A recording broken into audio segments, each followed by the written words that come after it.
নিরপেক্ষ তত্ত্বাবধায়ক সরকারের অধীনে নির্বাচন দাবি করেছেন। আপনাদের এই দাবি বাস্তবায়নের কোন রকম কোন বাস্তবতা আপনারা দেখছেন কিনা? দেখেন, আমি আপনাকে একটি জিনিস পরিষ্কার করতে চাই।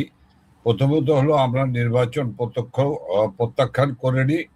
আমরা আমাদের নেত্রী, মাননীয় নেত্রী, আমাদের পার্টির সভাপতি দেশরত্ন শেখ হাসিনা নির্বাচনে অংশগ্রহণ করতে চেয়েছেন এবং সেই নির্বাচনে অংশগ্রহণ করার শর্তে তিনি এমনও বলেছেন যে এই নির্বাচন যদি একটি তত্ত্বাবধায়ক সরকার নির্বাচনকালীন সরকারের অধীনে নির্বাচন হয়, সেই নির্বাচনে যদি বাংলাদেশ আওয়ামী লীগ পরাজিত হয়, তাহলে বিজয়ীদেরকে তিনি অভিনন্দন জানাবেন। অর্থাৎ একটি গণতান্ত্রিক পরিবেশ এবং পরিস্থিতিতে বাংলাদেশকে ফিরিয়ে আনতে চেয়েছে। কিন্তু দেশের প্রায় 60% মানুষকে নির্বাচনের বাইরে রেখে যে নির্বাচনটি করেছে এই ফ্যাসিস্ট ইউনূস সরকার, একটা মেটিকুলাস ডিজাইনের মধ্য দিয়ে, সেই ফ্যাসিস্ট ইউনূস সরকারের এই নির্বাচনের ব্যাপারে মাননীয় নেত্রী শেখ হাসিনা আহ্বান জানিয়েছিলেন যে এই নির্বাচনে ভোট দান থেকে বিরত থাকার জন্য। এবং সেটি কিন্তু শুধু আওয়ামী লীগ ঘরানার মানুষকে নয়, আওয়ামী লীগ, যুবলীগ, ছাত্রলীগ, স্বেচ্ছাসেবক লীগ, মহিলা আওয়ামী লীগ, যুব মহিলা লীগ, এদেরকে, শ্রমিক লীগ নয়, তিনি আবেদন জানিয়েছিলেন দেশের সমস্ত মানুষকে যে নির্বাচনে আওয়ামী লীগ নেই, যে নির্বাচনে নৌকা নেই, সেই নির্বাচনে আপনারা অংশগ্রহণ করবেন না। বাস্তবতা হলো এটি যে দেশের মানুষ প্রায় 60 থেকে 70% মানুষ এই নির্বাচনকে ঘৃণা ভরে আওয়ামী লীগবিহীন নির্বাচনকে বর্জন করেছে এবং প্রত্যাখ্যান করেছে। কাজে আমরা পরিষ্কার বলতে চাই, সুলতানা রহমান, সেটি হলো বাংলাদেশ আওয়ামী লীগ একটি গণতান্ত্রিক দল, এটি কোনো গুপ্ত দল নয়, এটা কোনো আন্ডারগ্রাউন্ড অর্গানাইজেশন কোনোদিন করেনি। সশস্ত্র পথ 71 ছাড়া আর কোনোদিন সশস্ত্র পথ ধরেনি। আমরা পরিষ্কারভাবে বলতে চাই, আমাদের নেত্রী শেখ হাসিনা একটি কঠিন এবং কঠিনতম একটি লড়াই কিন্তু করেছেন এবারের নির্বাচনে। সেই লড়াইয়ে শেখ হাসিনা জয়ী হয়েছেন এবং শেখ হাসিনা জয়ী হয়েছেন। জি, বুঝতে পেরেছি। ঠিক যে অধিকাংশ মানুষ ভোট দিতে যায়নি, আপনাদের এই আহ্বানে সাড়া দিয়েছেন, যদিও আপনার আব্দুল হামিদের মতো আপনাদের দলীয় নেতারা ভোট দিতে দিয়েছেন। আমি আগেই বলেছি এটি দুঃখজনক, দুর্ভাগ্যজনক। ওকে, এখন আপনি আমার ওই প্রশ্নটির উত্তর দেন যে ওই বাস্তবতা কি দেশে এখন আছে যে আপনারা নিরপেক্ষ তত্ত্বাবধায়ক সরকারের অধীনে নির্বাচন চান? দেখেন, নির্বাচনটি 12 ফেব্রুয়ারি নির্বাচনটি কেবল হলো। এখন বাংলাদেশে জনাব জাহাঙ্গীর কবির নানক, আপনি 12 ফেব্রুয়ারি নির্বাচনটি কেমন হয়েছে আপনি কিন্তু বলেছেন, এবং এটা ঠিক, এটা একটা পাতানো নির্বাচন হয়েছে, এ ব্যাপারে কোনো সন্দেহ নাই। কিন্তু তারপরেও মানুষ কিন্তু হাফ ছেড়ে বেঁচেছে একদিক দিয়ে। দেখেন, শুধু কি পাতানো নির্বাচন, এই নির্বাচনটি নিয়ে এমন ছেলে খেলা হয়েছে, এমন ছেলে খেলার মতো খেলেছেন ফ্যাসিস্ট ইউনূস, যে কোনো সেন্টারে আমি নাম দিতে পারবো যে কোনো সেন্টারে 244% ভোট কাস্ট হয়েছে, কোনো সেন্টারে 100% ভোট কাস্ট হয়েছে। ওকে, হানা ভোটের ক্ষেত্রে কোনো মিল ছিল না, গরমিল ছিল, সবকিছুই ঘন্টার পর ঘন্টা। যেমন আমি আপনাকে খুব সংক্ষিপ্তভাবে, আপনিও জানেন যে 11টা পর্যন্ত ভোটদানের সংখ্যা ছিল 14.96। এটি নির্বাচন কমিশনের স্বীকার করা। সেই ভোটের সংখ্যা গিয়ে দাঁড়ায় দুপুর 12টার দিকে গিয়ে দাঁড়ায় 32.88%। এরপরে 3.5 ঘন্টায় ভোট প্রদানের হার ছিল প্রতি ঘন্টায় 4.27%। পরের ঘন্টায় ভোট গ্রহণের হার দেখানো হয়েছে 17.92%। অথচ বাংলাদেশের ভোট গ্রহণের ইতিহাসে জানা থাকলে বোঝা যায় যে সকাল 11টা পর্যন্তই হলো ভোট গ্রহণের হার থাকে সর্বোচ্চ। কিন্তু যে ভোট গ্রহণ নিয়ে যা হয়েছে, এটি আজকে যদি আমি বলি তাহলে মনে হবে যে এই ভোটের ফলাফল বা যারা এই ভোটের ফলাফলে তথাকথিত ভোটের ফলাফলে যারা বিজয়ী হয়েছেন তাদেরকে আমরা মেনে নিতে পারছি না। না সুলতানুর রহমান, বিষয়টি এমন নয়। বিষয়টি এককালের তাদের সহযাত্রী জামাতে ইসলামের নেতৃত্বে জোট, তারা কিন্তু এই নির্বাচনের ব্যাপারে অভিযোগ এবং কঠিন অভিযোগ দায়ের করেছে। এই নির্বাচনে কিন্তু জামিয়াতে উলামা ইসলাম করেছে। এই নির্বাচনে কিন্তু সকল দলগুলি জি জাহাঙ্গীর কবির নানক, এই নির্বাচন খুব খারাপ হয়েছে। এই নির্বাচন খুব খারাপ হয়েছে। আপনার 24-এর নির্বাচনের চেয়ে কি খারাপ হয়েছে? আপনি বলেন এই নির্বাচনটিকে আপনি 24-এর সঙ্গে তুলনা করবেন? মাগরিবের নামাজ পড়ে বিসমিল্লাহ বলে শুরু করছে 11 তারিখ, ভোট কাটা, একটু 1 মিনিট, সেই ভোট কাটা শুরু করেছে, সারা রাত ভোট কেটেছে, ভোট কাটার মহোৎসব করেছে, গোলাগুলি হয়েছে, মারামারি হয়েছে, খুনাখুনি হয়েছে, একে অপরের বিরুদ্ধে অভিযোগ দিয়েছে। আপনি এই ভোটকে 24-এর সঙ্গে তুলনা করলে চলবে না। ওকে ওকে, আর তুলনা করলাম না, কিন্তু 24 আপনি স্বীকার করেন 24-এর ভোট কোনো ভালো হয়নি ভোট? না, 24-এর ভোট কেমন হয়েছে সেটা কিন্তু সুলতানুর রহমান আলোচনা বিষয়। সে বিষয়ে সবই দেখেন আমরা কি আমাদের জনাব জাহাঙ্গীর কবির নানক সবই তাহলে আলোচনার বিষয়। আমরা কি এই যে দোষারোপের রাজনীতি থেকে, ধরেন 24-এর নির্বাচনে বিএনপি বর্জন করেছে, রাইট? আপনাদের কাছে এটা আলোচনা সাপেক্ষ, এখন এটা নিয়ে কথা বলতে হবে। আর এই নির্বাচন আপনারা অংশগ্রহণ করতে পারেননি এবং ভোট বর্জনের ডাকও দিয়েছেন, এটিও আলোচনা সাপেক্ষ হতে পারে। আমি একটু আগে বাড়তে চাই যে আপনারা আজকে যখন আপনাদের কর্মীরা মারধরের শিকার হচ্ছে, আপনারা ভোট বর্জন করছেন এবং আপনাদের কর্মীরা আজকে বিভিন্ন জায়গায় কেন্দ্রীয় অফিস খুলছে, এটা কি আপনাদের দলীয় নির্দেশে? আপনারা যদি বিদেশে বসে নির্দেশনা দিতে থাকেন আর দেশে বসে কর্মীরা মারধর খাবে, পুলিশের হাতে আটক হবে, এইটাই কি ব্যবস্থাপনা? এইটাই কি আন্দোলন আপনাদের? না দেখেন, বিষয়টিকে এভাবে বললে চলবে না। বিষয়টিকে এভাবে বললে চলবে না। কোন ভাবে বললে চলবে তাহলে সেটা বলেন আপনি। কর্মীরা নিরবিচ্ছিন্নভাবে 18 মাস লড়াই এবং সংগ্রাম করেছেন। আমরাও লড়াই এবং সংগ্রামে নেতৃত্ব দিয়েছি। আমাদের নেত্রী শেখ হাসিনা এই লড়াইয়ের প্রধান কমান্ডার হিসেবে নেতৃত্ব দিচ্ছেন। কাজে আওয়ামী লীগের নেতা কর্মীদের কাছ থেকে কিন্তু আপনি যা বলছেন এই কথার কিন্তু প্রতিধ্বনি নেই। তারা কিন্তু না আপনি আমার এখানে যে দর্শকরা বেশিরভাগই আওয়ামী লীগের সমর্থক, তারা এখানে যে প্রশ্ন করছে, তারা এখানে যে প্রশ্ন করছে, আপনি একটু দেখে নিবেন। আমি সব দেখাতেও পারছি না। আমি চেষ্টা করলে তো হবে না।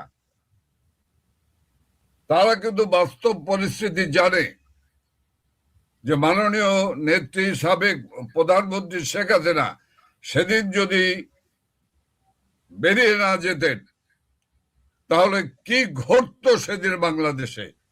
মাননীয় নেত্রী শেখ হাসিনা এবং তার ছোট বোন শেখ রেহানা সেদিন কি নিষ্ঠুর নির্মম ভাবে তাদেরকে হত্যা করত, এগুলো কিন্তু আওয়ামী লীগের নেতা কর্মীরা জানে। কেউ কেউ প্রশ্ন করতেই পারে। আমি কোটি কোটি আওয়ামী লীগের নেতা কর্মীর ভিতরে যদি 10 জন প্রশ্ন করে সেটি বলবো না। আমরা কিন্তু প্রতিনিয়ত জেলাগুলির সঙ্গে কথা বলছি, তৃণমূল পর্যায়ে, জেলা, উপজেলা, ইউনিয়ন, ওয়ার্ড পর্যায় পর্যন্ত আমরা কথা বলছি। কাজে আমরা কিন্তু ভেরি ক্লোজ কানেক্টিভিটিতে আছি। নেত্রী কথা বলছেন, আর আজকে যে পরিস্থিতি দাঁড়িয়েছে, এই পরিস্থিতি নিয়ে, এই পরিস্থিতিতে নেতা কর্মীরা অবশ্যই একটি প্রত্যাশা দেখতেই পারে, একটি প্রত্যাশা থাকতেই পারে। সেই প্রত্যাশার জায়গাটা এক একজনের এক এক ধরনের হতে পারে, তাই না? লেট আস সি, আমাদেরকে দেখতে হবে একটি পরিবর্তিত পরিস্থিতি। সেই পরিবর্তিত পরিস্থিতির আলোকে আমাদেরকে অপেক্ষা করতেই হবে। রাজনীতি ইটস এ লং রেস। জি।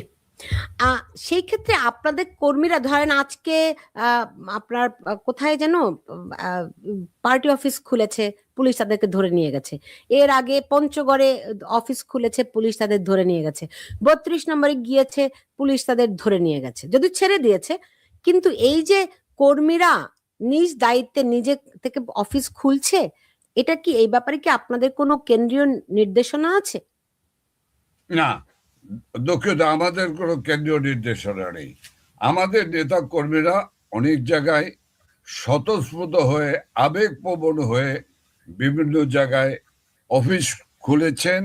বা আমি বলবো যে ঢাকা বিশ্ববিদ্যালয়ের নীল দলের সভাপতি ডক্টর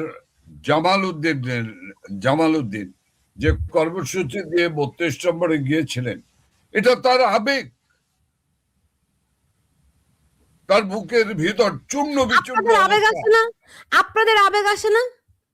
আমাদের আবেগ ছিল না? আবেগ ছাড়া কি আমরা 69 থেকে এই 2024-এ আসতে পেরেছি? আলাউদ্দিনের স্বপ্নে প্রদত্ত মহৌষধের মতো আমরা আবিষ্কার হয়েছি। কিন্তু আপনাদের উপর যেই পরিস্থিতি সৃষ্টি হয়েছে, একটা দলের শীর্ষ নেতা হিসেবে এই ব্যর্থতার দায় কি আপনারা নেবেন না? আমি সফলতার ব্যর্থতা এখনই আমি মূল্যায়ন করতে চাই না। এখন এমন একটি সময় এবং পরিবেশ পরিস্থিতি যখন এই বিষয়গুলি আলোচনা, আমি বলতে পারি, আমি ব্যক্তিগতভাবে আমি এটাকে অনুৎসাহিত করতে চাই। কার কি ব্যর্থতা ছিল, সফলতা ছিল, কি ছিল, এগুলো আমি অনুৎসাহিত করতে চাই। এখন আলোচনা হলো আমাদেরকে সারভাইভ করতে হবে, আমাদেরকে এগিয়ে যেতে হবে, আমাদেরকে এগিয়ে যেতে হবে, আমাদেরকে রাজনৈতিকভাবে বাংলাদেশ আওয়ামী লীগকে ঘুরে দাঁড়াতে হবে। জি, এখন আপনাদের যারা নিশ্চয়ই লক্ষ্য করেছেন বাংলাদেশে এই সাম্প্রদায়িক জঙ্গি গোষ্ঠী যেভাবে উত্থান হয়েছে, এই উত্থানে আমি অনেক আতঙ্কিত। অনেক জেলাগুলি আছে যে জেলাগুলিতে হোয়াইট ওয়াশ হয়ে গিয়েছে, তারা দখল করে নিয়েছে। এটিকে দখল, এটার কারণ হলো একটি, এই নির্বাচনে আওয়ামী লীগের অনুপস্থিতি। আওয়ামী লীগ যদি থাকতো তাহলে এই জঙ্গি সাম্প্রদায়িক গোষ্ঠী 8%-এর বেশি, সুলতানা রহমান তাদের ভোট নেয়, তাদের 8টা থেকে 10টির বেশি আসন নেওয়া, আসন পাওয়া চিরদিনই সম্ভব হয়নি, কোনোদিনই সম্ভব হয়নি। এবারে 24-এর নির্বাচনেও যদি আওয়ামী লীগ অংশগ্রহণ করত তাহলে তাদের পায়ের তলে মাটি থাকতো না। কিন্তু বুঝলাম আপনাদের কথা, সবই বুঝলাম। এটা তো বাংলাদেশে এই যা ঘটেছে, এটা তো মানে এই নির্বাচন বলেন, হ্যাঁ না ভোট বলেন, অনেক কিছুই নতুন কিছু ঘটেনি। আমি তো দেখি 75-এর পুনরাবৃত্তি ঘটেছে। তো এরকম একটা ঘটনা আবারও যে ঘটতে পারে, আপনাদের মাথায় কি বিন্দু মাত্র সেই সম্পর্কে ধারণা ছিল না? 1 নাম্বার। 2 নাম্বার, যদি ধারণা থেকে না থাকে, সেটি তো আওয়ামী লীগের নেতৃত্বের ব্যর্থতা। আমি ধারণা ছিল না এই কথা তো আমি বলছি না, ধারণা তো ছিল। আমাদের নেত্রী শেখ হাসিনা অনেক 6 মাস আগ থেকে আগাম বার্তা দিয়েছেন, সে কথাগুলি আপনাদের মনে নেই? শেখ আপনাদের হাসিনা মিডিয়ায় তো প্রচার করা হয়েছে। জনাব জাহাঙ্গীর কবির নানক, শেখ হাসিনা নিশ্চয়ই বার্তা দিয়েছেন, কিন্তু দলগতভাবে তো আপনাদের কোনো প্রস্তুতি মানুষ দেখে নাই। আপনাদের ওয়ার্ড লেভেলে পর্যন্ত কমিটি নাই। ঢাকা শহরের মতো একটি জায়গায় আপনাদের এখনো পর্যন্ত একটা কমিটি নাই, এখনো পর্যন্ত আপনারা একটা মুখপাত্র দেন না। আপনাদের কি প্রস্তুতি ছিল? আপনারা 15 বছর সরকার চালিয়েছেন, কিন্তু দলটি অথর্ব হয়ে পড়েনি, ভেঙে চুরে নাজুক ভাবে পড়ে যায়নি। আপনারা কি সেগুলো মূল্যায়ন করার কোন রকম কোনো চেষ্টা করছেন? আমরা এগুলি মূল্যায়ন করছি। আমরা আমাদের প্রিয় নেত্রী বা আমাদের পার্টির আপনারা সভাপতি, সবকিছু প্রিয় নেত্রীর উপর চালিয়ে দেন। আপনাদের যে রোল আছে, আপনাদের যে দায়িত্ব আছে নেতা হিসেবে, সে তো ধরেন শীর্ষ নেতা, কিন্তু তারপরের লেয়ারে আপনারা আছেন, তারপরে আরো একটা লেয়ার আছে। কোথায় সেই লেয়ার? আমরা তো কোনো লেয়ার দেখছি না। আমরা সমস্ত বিষয়গুলি আলাপ করছি। আমরা সংগঠনের কোথায় দুর্বলতা ছিল, ফাঁক ফোকর ছিল, সে কথাগুলি আমাদেরকে অস্বীকার করার কোনো সুযোগ নেই। সুলতান রহমান, এই কোনো অস্বীকার করার কোনো সুযোগ নেই। আবার কোনো কথা আছে যা এই মুহূর্তে বলা যাবে না। আমরা বলবো, এই আমরা 18 মাসে বলবো, আপনারা কি মূল্যায়ন করেছেন মানুষ জানতে চায়। তার চেয়েও বড় কথা আপনাদের কর্মীরা জানতে চায়, আপনাদের আমাদের 18 মাসের কর্মীদের মূল্যায়নটি কি? আমাদের কর্মীদের সঙ্গে আমরা মাননীয় নেত্রীর নির্দেশে আমরা কথা বলছি। সুলতানুর রহমান, আমরা জাহাঙ্গীর কবির নানক, আপনাদের কর্মী যাদের সঙ্গে আপনারা সরাসরি কথা বলছেন, আপনার কি মনে হয় আপনাদের কর্মী শুধু তারাই? একটা আওয়ামী লীগ একটা বড় রাজনৈতিক দল, তাদের কোটি কোটি, অন্তত 4 থেকে 5 কোটি সমর্থক রয়েছে, তাদেরকে আপনারা কি বলছেন? শুধু কর্মীদের সঙ্গে আপনারা টেলিগ্রামে কথা বলবেন, ইজ ইট এনাফ? না না না, কিন্তু আমার অর্গানাইজেশনাল স্ট্রাকচারে তো কথা বলতে হবে। আমরা যেমন জেলা, উপজেলা, ইউনিয়ন, ওয়ার্ড, ইউনিয়ন, এই পর্যায়ের সকল নেতা কর্মী এবং যারা ক্ষতিগ্রস্ত হয়েছে, আহত হয়েছে, কারাগারে রয়েছে, সে সকল পরিবার, সবার সঙ্গে কথা বলছি। আমি আপনাকে বলছি যে দিনাজপুর একটি জেলা, সেই জেলায় আমরা সর্বমোট 3 দিনে 17 ঘন্টা কথা বলেছি। এমন একজন কর্মী নাই যার কথা আমরা ধীর স্থির ভাবে না শুনেছি। আমরা এভাবে শুনছি। আপনাদের কর্মীদের পেটে ভাত নাই, থাকার জায়গা নাই। এখন এই নির্বাচনের পর তারা মনে করছে হয়তো ঘরে ফিরতে পারবে, কেউ কেউ পার্টি অফিস খুলছে। তাহলে আপনি আবার বললেন আমাকে আপনারা এরকম কোনো নির্দেশনা দেননি, তাহলে তারা খুলছে কেন পার্টি অফিস? তাদের আকাঙ্ক্ষা কি আপনারা ধারণ করতে পারছেন? তাদের আবেগ, তাদের আকাঙ্ক্ষা আপনারা ধারণ করতে পারছেন? আপনারা কি সেটা অনুভব করতে পারছেন? তাদের ভালোবাসা খুলতেই তো পারে। সেটা হচ্ছে দেখেই তো তারা পুলিশের ভয়, মবের ভয় ফেলে তারা যাচ্ছে। কিন্তু তাদের সেই আবেগটাকে আপনারা যারা শীর্ষ নেতৃত্বে রয়েছেন, আপনারা কি ধারণ করতে পারছেন? আমি বুঝছি না আপনি কি বলতে চাচ্ছেন, তবে আমি আপনাকে বলি সব কিছুই একটি সংগঠিত ভাবে হওয়া উচিত। আমি সারা দেশের নেতা কর্মীদেরকে আমি বলবো, সংযত থাকুন, স্থির থাকুন। যে কোনো নির্দেশনা কেন্দ্র থেকে মাননীয় নেত্রী সহ আমরা দেব, সেই নির্দেশনাকে অনুসরণ করার জন্য আমি অনুরোধ করব। কারণ বিচ্ছিন্ন কোনো ঘটনা হলে তাদের উপর প্রচন্ড চাপ সৃষ্টি হয়, গ্রেপ্তার হবে, ইত্যাদি ইত্যাদি হবে।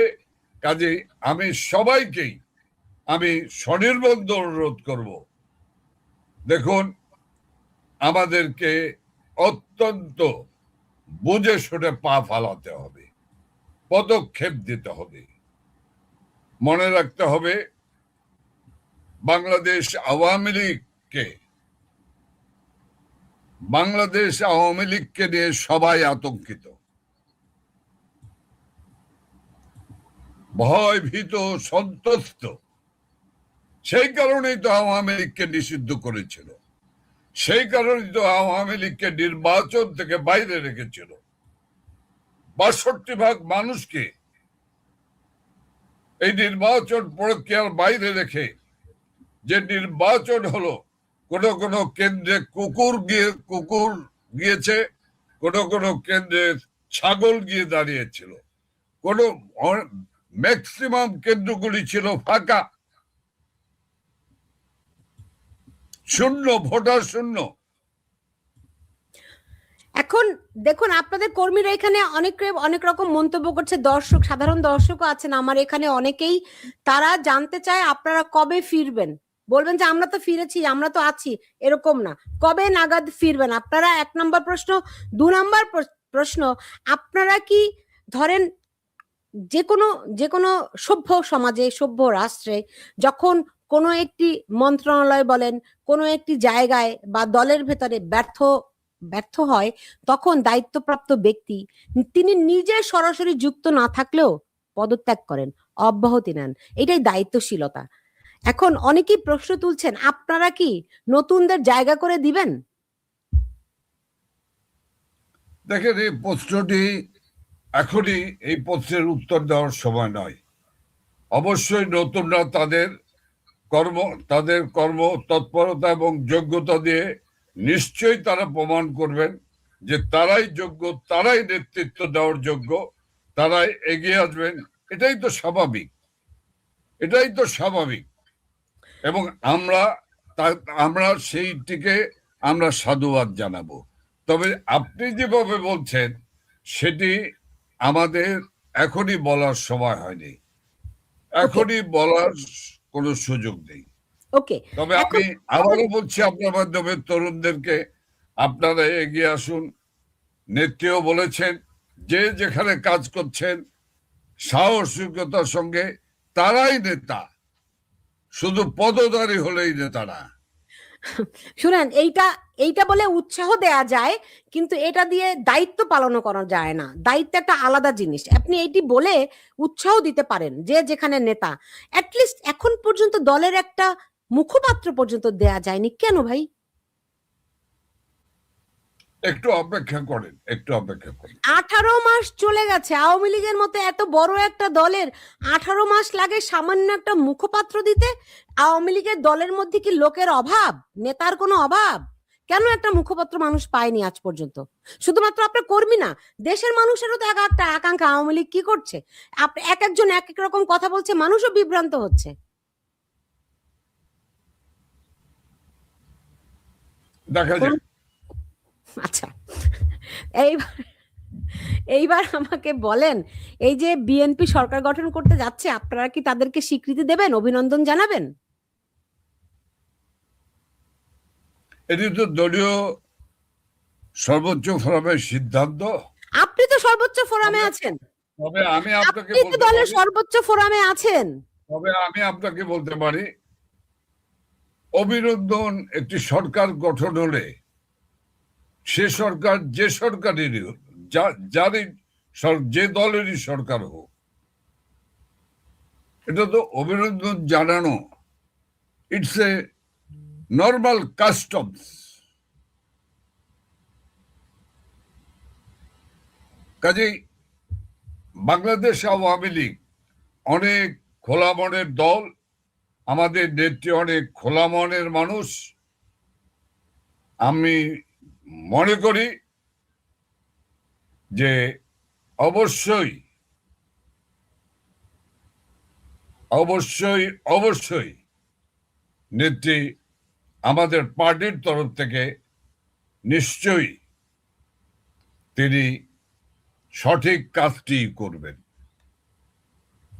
উত্তরটা আমি কিছুই বুঝলাম না। বললেন অভিনন্দন জানানোটা একটা ভদ্রতা, নেত্রী সঠিক কাজটিই করবেন, মানে কি তিনি অভিনন্দন জানাবেন এমনটিই বলছেন? আপনারা কি করছেন? সবকিছু কেন নেত্রীর উপর আপনারা চাপিয়ে দেন? আপনারা কেন সবকিছু নেত্রীর উপরে চাপিয়ে দেন? সেটা আগে আমাকে বলুন। উনি পার্টির সভাপতি, তাই না? তাইলে আপনারা তাকে পরামর্শ দিতে ব্যর্থ হচ্ছেন। রহমান, আমি কিন্তু আগেই বলেছি যে যে সরকারি হোক, যে রাজনীতিক দলের সরকার হোক, সেই সরকার গঠন হওয়ার পরে অবশ্যই এটা নর্মাল কাস্টমস অভিনন্দন জানানো। তো তারপরে কি আর উত্তর বাকি থাকে? প্রধানমন্ত্রী নরেন্দ্র মোদী অভিনন্দন জানিয়েছেন, ফোন করেছেন, প্রেসিডেন্ট ডোনাল্ড ট্রাম্প করেছেন, পৃথিবীর সব দেশ অভিনন্দন জানিয়েছে। আপনারা তাদের অভিনন্দন তো জানাননি, তত্ত্বাবধায়ক সরকারের দাবি নিয়ে এসেছেন। তো অভিনন্দন জানাতেন একটা মানে ক্রুশিয়াল মোমেন্টে, যে রকম নির্বাচনই হোক না কেন, তা নির্বাচিত তো হয়েছে, তারপরে অভিনন্দন জানিয়ে আপনারা তত্ত্বাবধায়ক সরকারের দাবিটি তুলতেন। না না না, তত্ত্বাবধায়ক সরকারের দাবিটি ছিল কিন্তু নির্বাচন পূর্ব। এখন কিন্তু নির্বাচন উত্তর পরিস্থিতিতে কিন্তু আমরা বলছি এই কথা, এবং আপনাকে আমি বলছি যে সরকারটি তো গঠন হচ্ছেন, সরকারটি এটা এটা একটা নিয়ম রয়েছে। ওকে ওকে, এবার আপনি শুনেন, ধরেন অ্যাডভোকেট সরকার গঠন হওয়ার পরে তারপরে শুভেচ্ছা, আপনারা সরকার গঠনের পরে আপনারা শুভেচ্ছা জানাবেন।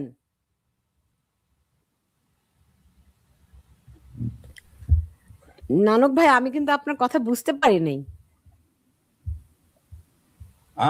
আমিও বুঝতে পারছি না। ওকে, আমি বললাম সরকার গঠনের পরে কি আপনারা শুভেচ্ছা জানাবেন? অপেক্ষা করুন, দেখুন। তবে বলে রাখি, আমাদের নেত্রী, আমাদের পার্টি অনেক খোলা মনের দল। নিশ্চয় ভুলে যাননি যে আমাদের নেত্রী সেই নেত্রী যে কোকো ইন্তেকাল খালেদা জিয়া পুত্র কোকো ইন্তেকাল করার পরে সোজা চলে গিয়েছিলেন শোক জানানোর জন্য, শোকার্তমাকে। কাজেই বিষয়গুলিকে সেভাবেই কিন্তু ভাবতে হবে। রাইট, আমরা নিশ্চয়ই দেখব মঙ্গলবার দিন তারা শপথ গ্রহণ করেন, আপনারা কি করেন দেখব।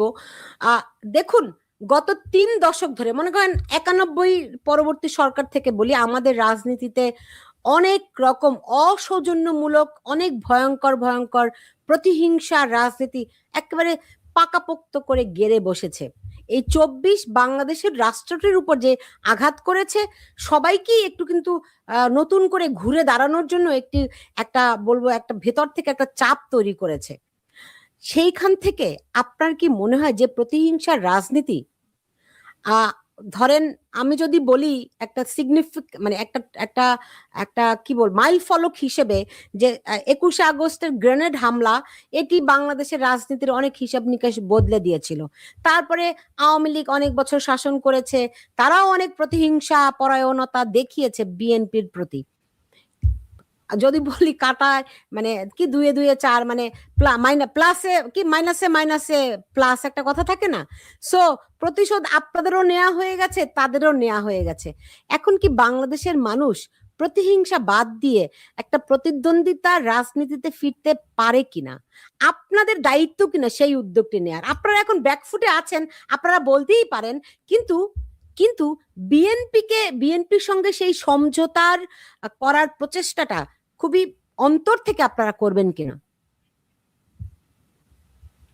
দেখেন সুলতানুর রহমান, আমরা আমাদের পার্টি বাংলাদেশ আওয়ামী লীগ এই উদারতা নিয়ে কাজ করেছে। দীর্ঘ 15 বছর 7 মাস রাষ্ট্র পরিচালনা করেছেন, শান্তির সুবাতাস সৃষ্টি করেছেন। আজকেও আপনার কথার সঙ্গে আমি তাল মিলিয়ে বলতে চাই, আমি একজন মুক্তিযোদ্ধা হিসেবে আমিও চাই বাংলাদেশে প্রতিহিংসা রাজনীতির কবর রচনা হোক। আমরা যেন একটি প্রতিদ্বন্দ্বিতাময়ী সুস্থ ধারার রাজনীতিতে বাংলাদেশ যেন ফিরে আসতে পারে, এটি আমার কাম্য। তো সেই ক্ষেত্রে গত 15 বছরে আপনারা যে ভুল ভ্রান্তিগুলো করেছেন, সেগুলি আইডেন্টিফাই করে আপনারা কি একটু দুঃখ প্রকাশ করতে পারেন? শুরুটা আপনারাই করলেন না হয়। দেখেন, আপনি যতই আমাকে উত্তেজিত করেন, আমি এই মুহূর্তে উত্তেজিত হব না। আপনি আমি বলেছেন উত্তেজিত তাই করার আমি চেষ্টা বলছি। করছি না, আমি আপনাদের কর্মীদের মনের কথাগুলো বলছি। এখানে এখানে অনেকেই আপনি আমাকে আপনি মন্তব্য আপনি করছেন। বহু ঘটনা বাংলাদেশে রয়েছে।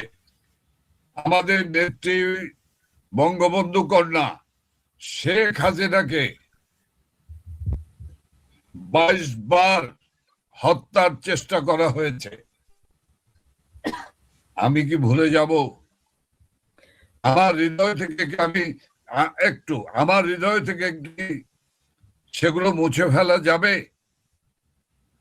আমি সারা বাংলাদেশে লক্ষ লক্ষ নেতা কর্মীর বাড়িঘর জ্বালিয়ে দেওয়া হয়েছে। জাহাঙ্গীর কবির নানক, আমি আমি কি বলি ভুলে আপনাদের এই কথাগুলো তো আমরা সবাই জানি। আপনি না বলেছেন যে আপনারা বড় উদার মনের দল। আপনি না বলেছেন যে শেখ হাসিনা কোকর মৃত্যুর পরে খালেদা জিয়ার বাড়িতে গেছিলেন, রাইট? সুলতানুর রহমান, আমি আপনাকে বলি, আমরা যদি উদার ভিত্তিক একটি রাজনৈতিক দল না হয়ে থাকি, তাহলে আপনি নির্বাচনটি একবার একবার পার্থক্য করেন তো। এবারে নির্বাচনে একটি ভোট কেন্দ্র পড়ে যায়নি, অগ্নিদগ্ধ হয়নি। এবারে নির্বাচনে কোনো প্রিজাইডিং অফিসার দগ্ধ হয়নি। এবারে নির্বাচনে কোনো ভোটাররা দগ্ধ হয়নি। কারণ আমাদের নেত্রী শেখ হাসিনা বলেছেন যে নির্বাচনকে বর্জন করার জন্য শান্তিপূর্ণ উপায়।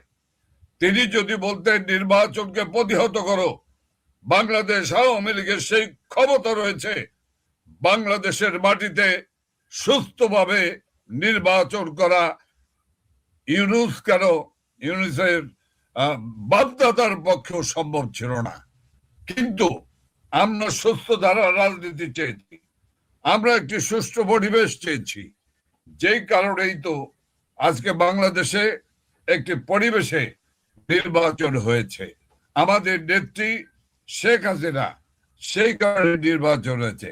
কিন্তু একবারে ভেবে দেখেন তো, এর আগে 24-এর আগের নির্বাচন, কত মানুষ মারা গেল, কত গাড়ি পোড়া গেল, কত বাসের ভিতরে যাত্রী সহ অগ্নিদগ্ধ হলো, জি কত মায়ের কোল খালি হলো। জি জি, সেই জন্যই আমি বলছি আমরা আগে বাড়তে পারি কিনা। আচ্ছা, বুঝতে পারছি, আপনারাও কেউই ভুলবো না আমরা, এই আর কি। এরকমই না, এখন দলমোচা আমরা কোনো কিছু করি নাই, এটাকে কি আমাদের দুর্বলতা মনে করেন? অনেকেই তাই মনে করে যে আপনাদের আপনাদের- করার সক্ষমতা নাই দেখে আপনারা করেন নাই কিছু। না, এটি সঠিক নয়, এটি ভুল ধারণা। ওকে, ঠিক আছে, এটি ভুল আমাদের ধারণা। নমনীয়তা, এটি আমাদের গণতন্ত্রের প্রতি শ্রদ্ধা। জি, এইবার আমাকে বলুন, দেখুন আজকে তারেক রহমান আহ, জামাতের আমির শফিকুর রহমানের বাসায় গেছেন, তিনি নাহিদ ইসলামের বাসায় গেছেন, এবং অ্যাট দ্য সেম টাইম খুলনায় আওয়ামী লীগের অফিসে আবার আগুন করা হয়েছে, ভাঙচুর আগুন দেওয়া হয়েছে। চাঁদপুরে একটা দেখলাম আওয়ামী লীগের অফিসে আগুন দেওয়া হয়েছে। বিভিন্ন জায়গায় কর্মীদেরকে গ্রেফতার করা হয়েছে।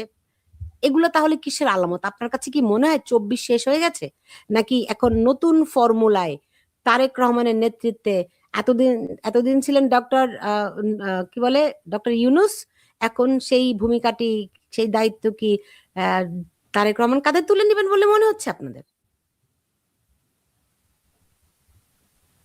আমি কিন্তু সমস্ত বিষয়টি নিয়ে আমি কিন্তু খুব আতঙ্কিত। কোন দিকে যাবে বাংলাদেশ? নবনির্বাচিত সরকার কিভাবে এই বাংলাদেশকে নিয়ে যেতে চান? এই বাংলাদেশের 62% মানুষের প্রতিনিধি বাংলাদেশ আওয়ামী লীগকে নিশ্চিহ্ন করার জন্য আর কি পরিকল্পনা রয়েছে?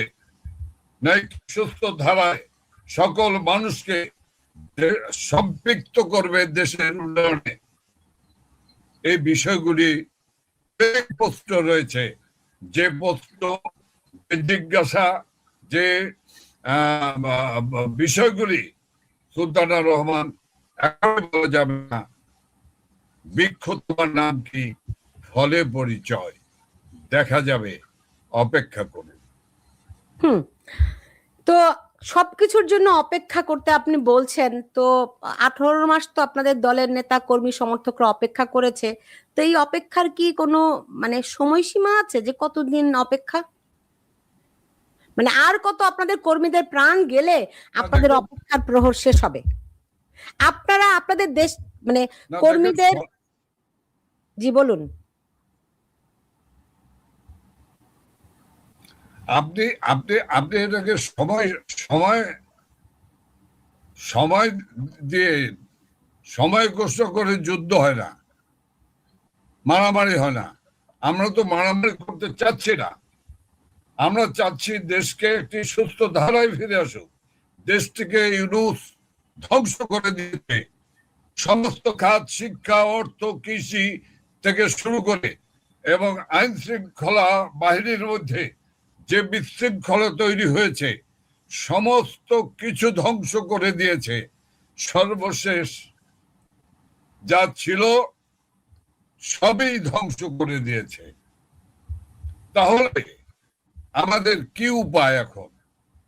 এখন উপায় হলো একটি জাতীয় ঐক্যমতের ভিত্তিতে দেশটিকে পরিচালনা করা, প্রতিহিংসাকে পরিত্যাগ করা। এই প্রতিহিংসা যদি পরিত্যাগ করে যদি রাজনীতিটা করা যায় তাহলে অবশ্যই সকলেই দেশ উপকৃত হবে। জি, আপনার কাছে কি মনে হয় এই সরকার মানে তারেক রহমানের সরকার কি আওয়ামী লীগের প্রতি নমনীয় হবে? আপনার কাছে কি মনে হয়? এই উত্তরটি যে আমি এখন দিতে পারবো না সুলতানা। ওকে, বুঝতে পেরেছি। আমি কিন্তু যেই আলামত মর্নিং শোজ দ্য ডে, আমি কিন্তু এক কথায় প্রকাশ করেছি, বৃক্ষ তোমার নাম কি, ফলে পরিচয়। বুঝতে পেরেছি। যদি নমনীয় না হয়, যদি সবার রাজনীতি করার পথ উন্মুক্ত না করে, আপনারা কি করবেন?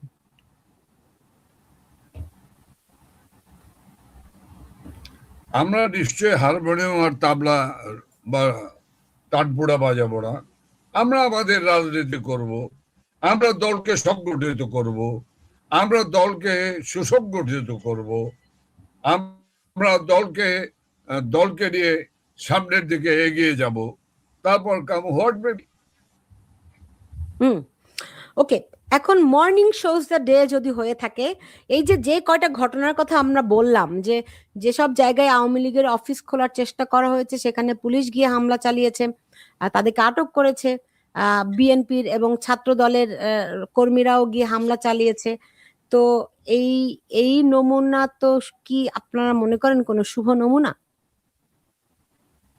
এটা হতে পারে নাকি এটা বিচ্ছিন্ন? শুভ নমুনা হতে পারে,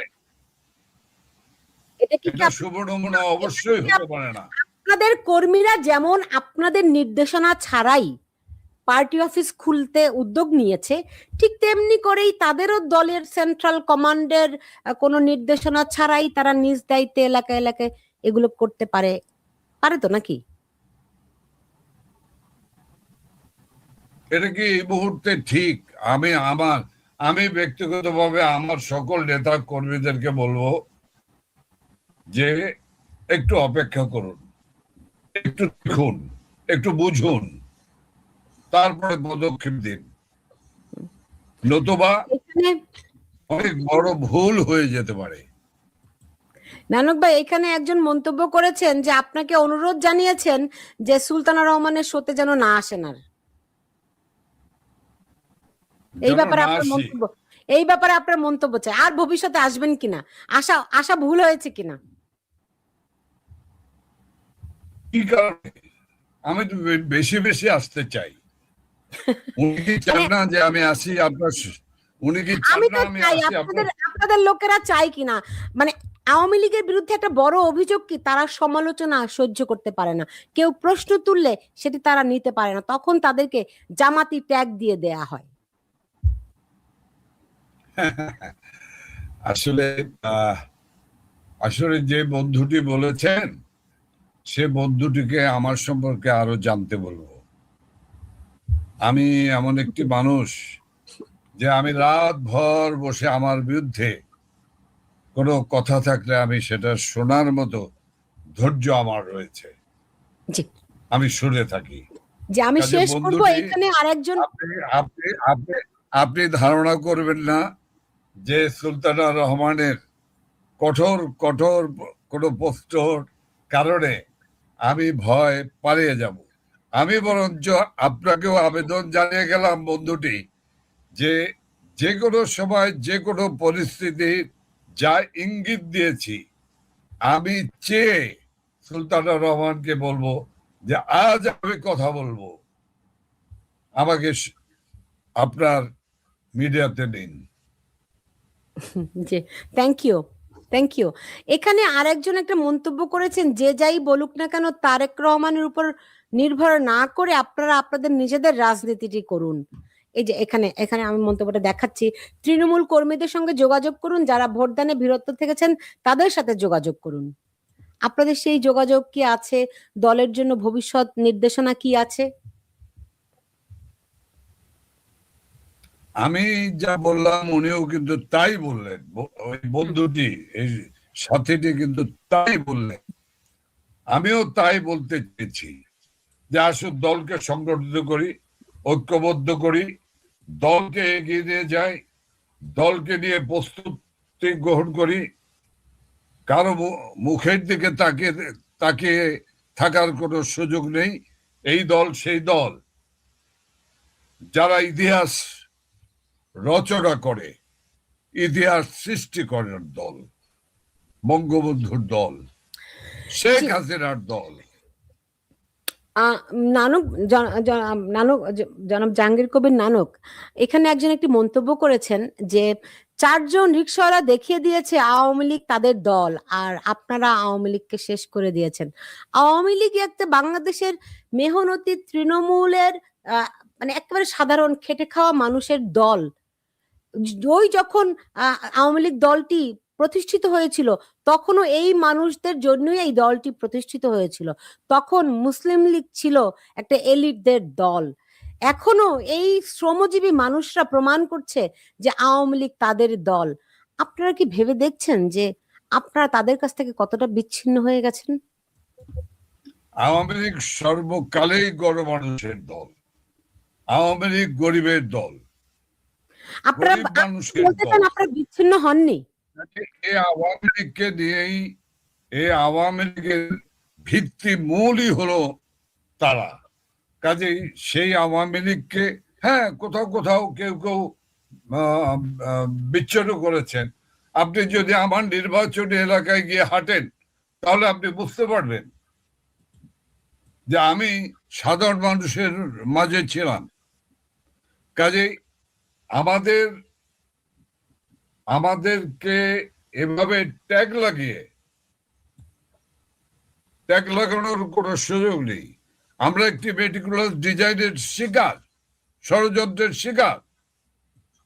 এখানে কয়েক লক্ষ কোটি টাকার বিনিয়োগ। কাজেই জনাব জাহাঙ্গীর কবির নানক ভাই, এটা কেউ অস্বীকার করছে না, এখানে অনেক টাকার বিনিয়োগ হয়েছে, এখানে বিরাট এক ষড়যন্ত্র হয়েছে।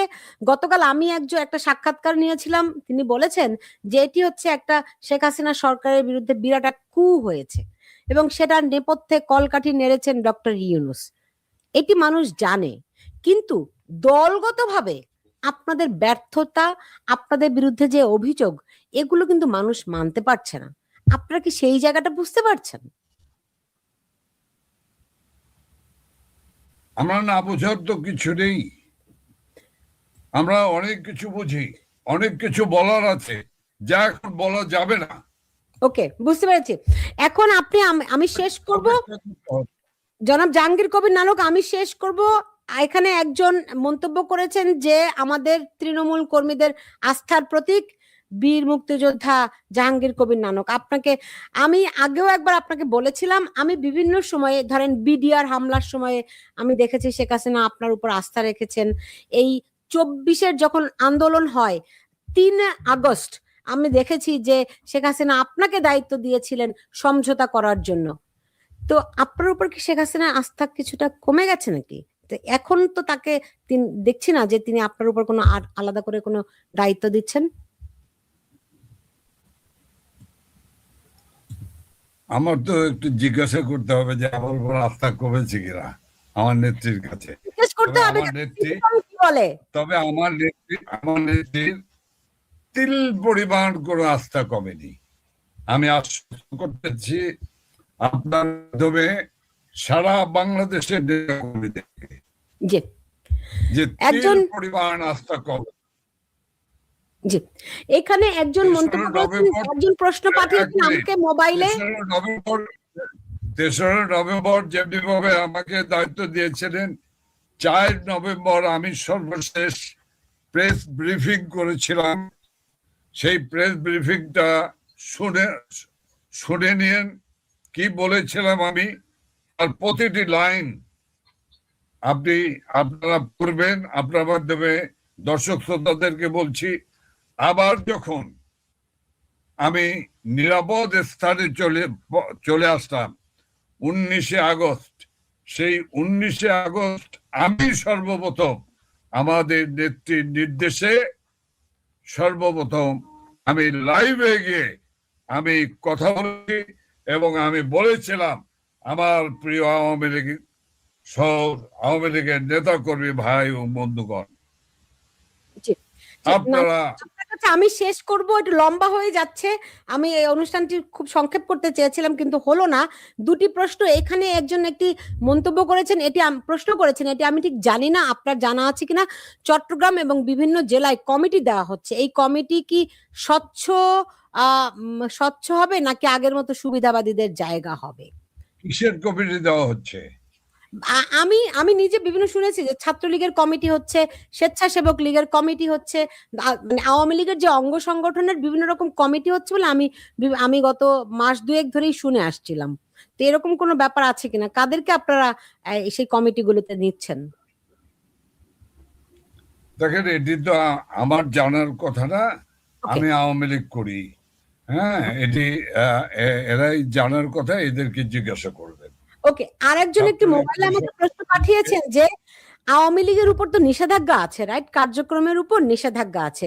এই নিষেধাজ্ঞা উঠাতে আপনারা কি আইনি পদক্ষেপ নেবেন? কারণ আমি দেখলাম যে তারেক রহমানকে আওয়ামী লীগ সংক্রান্ত বিষয়ে বেশ কয়েকটা প্রশ্ন করা হয়েছিল, তিনি বলেছেন আইন তার নিজস্ব গতিতে চলবে। আপনারা আইনি প্রক্রিয়ায় অগ্রসর হবেন কিনা, বা এই নিষেধাজ্ঞা উঠানোর জন্য আপনারা কি করবেন? আমরা অবশ্যই এই নিষেধাজ্ঞা প্রত্যাহারের জন্য আমরা যা ব্যবস্থা নেওয়া দরকার, আইনগত ব্যবস্থা সহ বিশ্ব সংস্থাগুলির কাছে অবশ্যই আমরা আবেদন জানিয়ে আসছি এবং জানাবো। ইতিমধ্যেই দেখেছেন যে বিশ্ব সংস্থার বহু ইউরোপীয় ইউনিয়ন সহ অনেকেই ইতিমধ্যে বলেছেন যে একটি রাজনৈতিক দলকে নিষিদ্ধ করা যায় না এবং তাদেরকে নিষিদ্ধ রেখে অধিকাংশ মানুষকে নির্বাচনের বাইরে রেখে যে নির্বাচন হবে সেই নির্বাচনটি গ্রহণযোগ্য বা প্রশ্নবিদ্ধ নির্বাচন হতে পারে। ওকে, তাহলে আপনারা আরো কটা দিন সময় নেবেন পুরো পরিস্থিতি অবজার্ভ করার জন্য, কোন দিকে কি ঘটে সেটি দেখে তারপরে আপনারা ব্যবস্থা নেবেন। এই তো মূল সারমর্ম আপনি দিলেন, রাইট? আপনার কর্মীদের উদ্দেশ্যে কিছু বলবেন কিনা এবং বিএনপির উদ্দেশ্যে কিছু বলবেন কিনা, 2টি বিষয়। না, বিএনপির উদ্দেশ্যে এই মুহূর্তে আমার বলার কিছু নেই। আপনি নতুন সরকার গঠন হলে মাননীয় নেত্রী অভিনন্দন জানাবে কি জানাবেন না এই ব্যাপারটা বলেছেন। আমি তার উত্তরে বলেছি আমাদের নেত্রী অত্যন্ত